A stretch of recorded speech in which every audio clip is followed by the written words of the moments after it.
Hello 1321 family. Let's talk about mental health today. I know this topic is just as heavy as the challenges one faces during it. Of all the definitions I came across, I especially loved the one by Wikipedia. It defined it as follows. Mental health encompasses emotional, psychological, and social well-being. It influences cognition, perception, and behavior. It also determines how an individual handles stress, interpersonal relationships, and decision-making. Also, mental health/illness is a general term for a group of illnesses. To elaborate a little bit more, here is a list of examples. Kindly, feel free to pause this video at any time to go through the list. I have not exhausted all types. Therefore, you may want to do further research if the topic interests you just as much as it did me. It is a struggle that many of us go through. It has been known to be something else. Maybe people would say you're bewitched instead of saying you're suffering from depression or you're going through a mental struggle.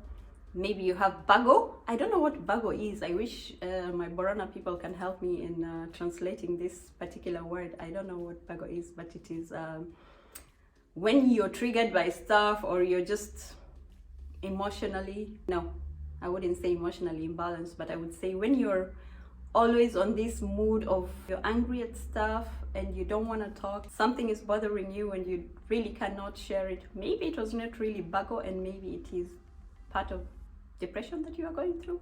I don't know, this is just my theory, so don't take my word for it, but I'm just suggesting it could be or it could have been. So I thought about it and I never related with it as much as I did towards the end of last year or mid last year. I will say not many of us would like to talk about things we go through, but as I said, if it is something that would an eye-opener to somebody else, or me telling my story could help somebody else tell theirs, or somebody else work on theirs better, then I'm here for it. So mid last year or sometime last year, I had bouts of a struggle, for lack of a better word. So I didn't know what it was at first, and I didn't know what the real trigger was, but I know having gone through a lot in my life, there must have been some things that I hadn't decided to face them that I have been through. Maybe it has been things you decided to hold off, maybe feelings that you refuse to feel at a particular time when things happen to you and you are like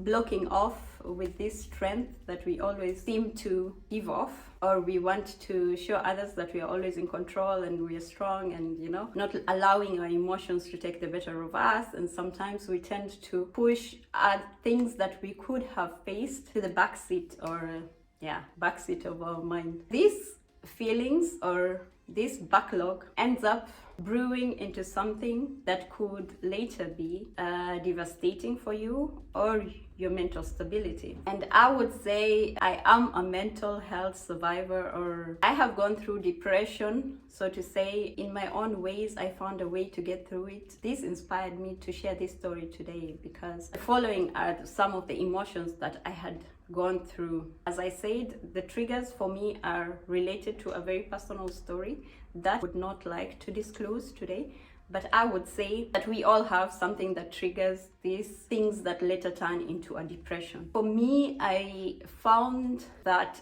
I became a social disconnect because most of my friends or family, they know me to be a bit out there, a bit bubbly, and I'm not the type who would normally go silent on people. And the moment I realized that I was in a mood that was not going away, it wasn't like, you know, like you're moody or you'll get over it in like a day or 2 or 3, which normally happens. At this particular point, there was something I was going through and I couldn't figure out why.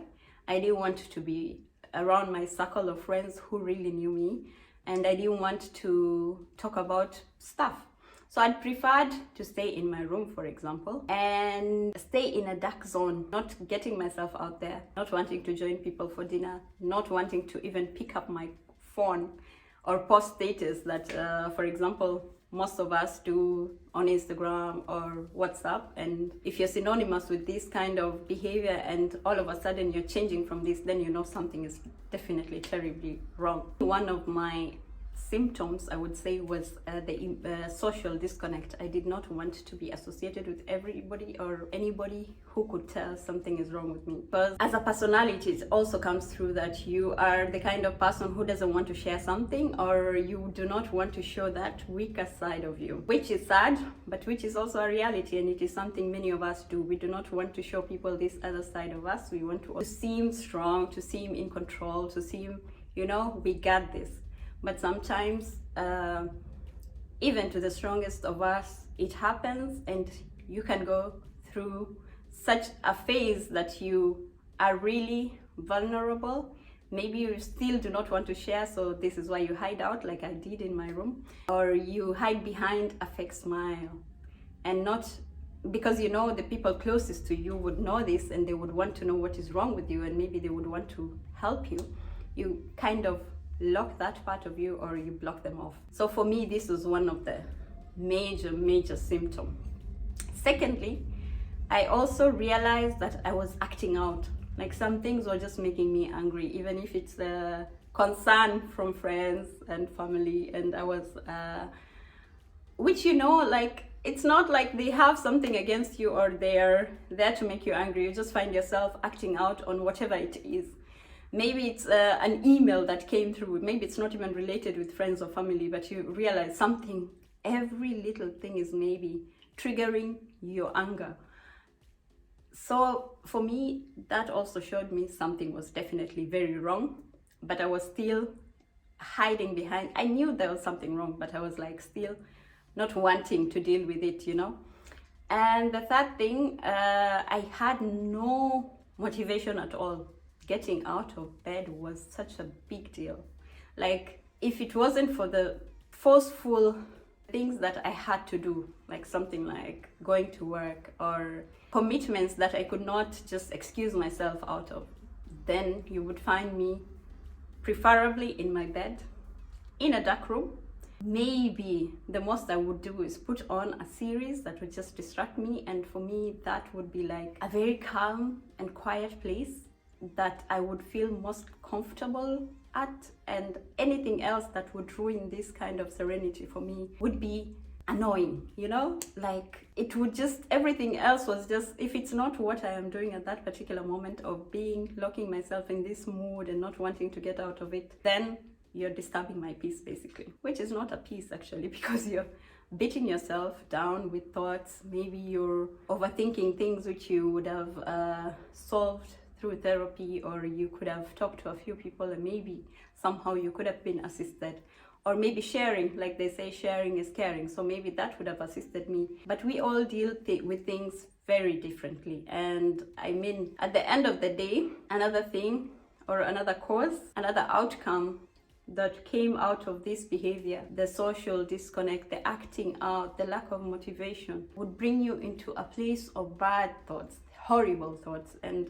I am very disturbed to say also why depression or mental health is always resulting in suicide or people taking their lives, because really it puts you in a place where you think that you have nothing to be grateful for, you have nothing to live for. You feel like you beat yourself down to an extent where you think that it's worthless. You living this life is actually worthless. So you tend to ask yourself, what am I doing here? Why am I even here? So thank God for some of us, it doesn't end like this. But to many others, it does. And this is because most of us do not want to address the elephant in the room, which is mental health is real. Depression is real.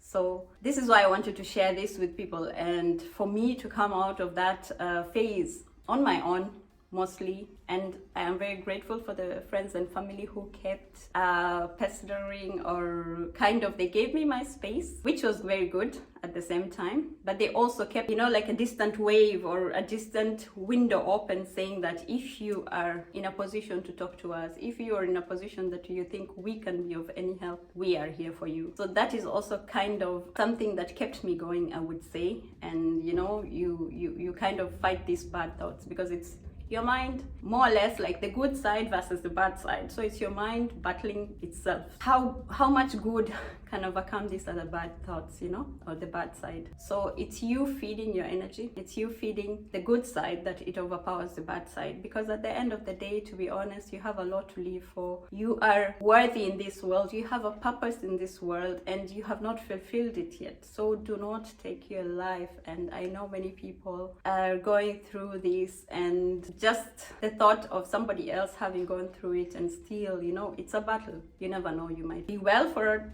a short period of time, you might get well for a long period of time. It doesn't matter. But when you get there to the extent that you fall down and you feel like you cannot get up, just think about all the good things that you have achieved until this far. It could be that you feel like your career has kind of stopped, or you're not growing, or you feel like you're always in the same place, no matter what, or no matter how hard you're trying. Your triggers are different. I don't know what you're battling, but whatever it is that you're going through, know that the light is always there at the end of the tunnel. People love you. Surround yourself with positive people that you know are always there for you through thick and thin, because they're there. These people are there. And the other thing that we do not notice when we're going through such a phase is that we think that everybody is evil at that particular point, but that's not the truth. It's just your mind, you know. It's just the bad side trying to push you into this corner where you're just giving up in life or giving up on life. Don't do that. Fight it with all that you have, and know that people are there for you. They love you and they want to help you get over it. And most of us do not prefer therapy. We think that it is not easy to accept. Let's just say it's not easy to accept to go and talk about your feels with somebody else or a stranger. But you might get a friend who you might feel might be therapeutic, or you might just have that somebody you can talk to. If not, you can have other avenues. For example, maybe you have a blog that you can release all your tension and stress and feelings to, or you have a diary, maybe you have a vlog. It doesn't matter what avenue you use, just use something that you know is of help to you. It could be a friend, it could be a family member, it could be a significant other, it can be those other things that I have mentioned. So whatever it is that you feel like, if you let it out, it will kind of relieve you and it will make you feel better, then go for it. Therapy is very important, of course, I would say. If you can get a therapist, well and good, go for it. Do not wait for it to get to a point where you cannot move yourself or push yourself out of this dark hole or black hole, because to be honest, crawling out of it is super difficult. I did not get to the bottom of it. Maybe that's why I was still able to salvage myself, I would say. But there are other people who would let it get to them to the extent where they're down there and they feel like, yeah, we're done, you know, nothing to live for. But there's always hope. There's always a reason why you're still alive. We should be grateful for so many things, for waking up in the morning, for still breathing this air, for health, for just seeing another day, you know. There's so many people who would have wished to see this day. And we have social media, which distracts you out there because you think, oh, somebody else's life is super perfect and mine is here, I am living like hell. But it's not really true. Everybody has their own battle. You might see what they're showing you is not really what they're actually going through. So think of it in that sense. For example, if social media is your trigger. So this is the moral of the story. You might be hurting, you might be going through something that you think that nobody else can understand, but trust you me, there's somebody out there who understands. There's somebody out there. They say it also takes one to know one. So if you've been through something, it's also easier usually to relate to another person's struggle. But nonetheless, there are other people who care just as much about you, that are willing to go the extra mile for you. So if you feel like you don't get this in your circle, you can still get it from a therapist. So go for therapy. Know that if you're hurting, you're also, with your silence, with your disappearing act, you know, we're magicians at this stage. When you're disappearing, when you're ignoring these people that love you and care for you, just know that they're also getting worried. So we should also try and put ourselves in another person's shoe. So it could be that you're thinking, I do not care about anything. And it's a valid feel. But at the same time, just know that the same energy that you have, that you do not care for anything, you do not have a care for anything in this world, know that there's somebody else whose world you're crashing just because of this silence, just because of, you know, you being in a way that they feel that they cannot help. And it's not that when you're going through depression, it's not that you want to punish your loved ones or the people who care for you. It's just something that comes as a result. It's a bad consequence, but we hope that both parties can understand better, maybe also tackle things better, and not think that it is a personal vendetta against the other. It's not in any way like that. It's just that this person is going through something, and at the same time what you're going through is making somebody else go through something else. So if this makes sense, I would say try to give a sign of life. Try to just say, maybe I'm not in a position right now to get in contact with you, but if I get better, or if things are, you know, when the brighter day comes, I will reach out or whatever. Just give a sign of life. Do not just completely go radio silence on them, because your loved ones do feel it as well. And what else? So apply the mechanisms that you feel would work best for you. If therapy is not it, I'm not forcing you to go to therapy, but find a way to deal with it. Whatever it is that makes you happy, find that happiness. The little joys will they'll build your energy back into that place where you're like, okay, I got this, I can fight this, I can get through this. This is just a phase I am going through. So suicide is not an option. We need you in this world. Take care of yourself. And yeah, if this video was useful, please share it. I hope you enjoyed it, because it is, as I said, heartfelt, comes from a personal story, and I hope you can relate and others can relate to it as well. Thank you for watching, and subscribe to 1321, where it's all about the We Tribe. Thank you, guys.